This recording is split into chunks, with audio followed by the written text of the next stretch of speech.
Deep in the mysterious wetlands of Florida, a silent invader slithered into the ecosystem, and few noticed at first.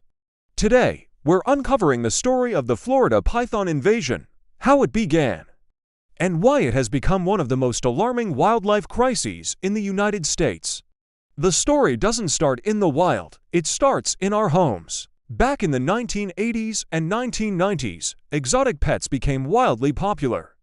Burmese pythons, massive snakes that could grow over 20 feet, were sold in pet stores across the country, fascinating, exotic, and dangerous.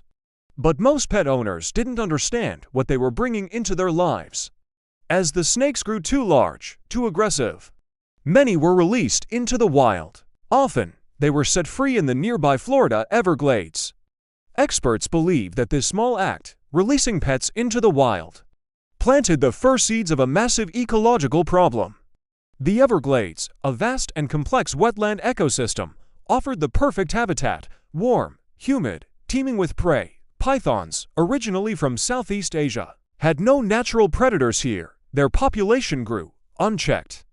By the early 2000s, wildlife officials began noticing unusual declines in native species, birds, mammals, even alligators, disappearing from areas where pythons had taken hold.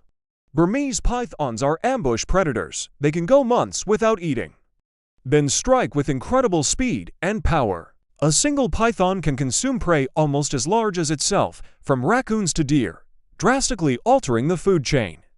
Scientists were alarmed. The python population wasn't just surviving, it was thriving, and every year, reports of sightings and captures in the Everglades continued to rise.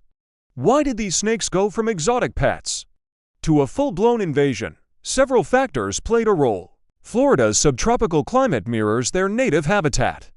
Cold winters elsewhere would kill these snakes, but the Everglades offered perfect year-round conditions. In their native range, pythons face threats, large cats, monitor lizards. But in Florida, nothing regularly preys on them. And reproduction: a female python can lay up to 100 eggs at a time. Hatchlings survive at a surprisingly high rate, giving the population a relentless growth advantage. Even hurricanes, which might have seemed like a natural solution, often help disperse pythons further into new territories. By the late 2000s, wildlife biologists realized containment was nearly impossible.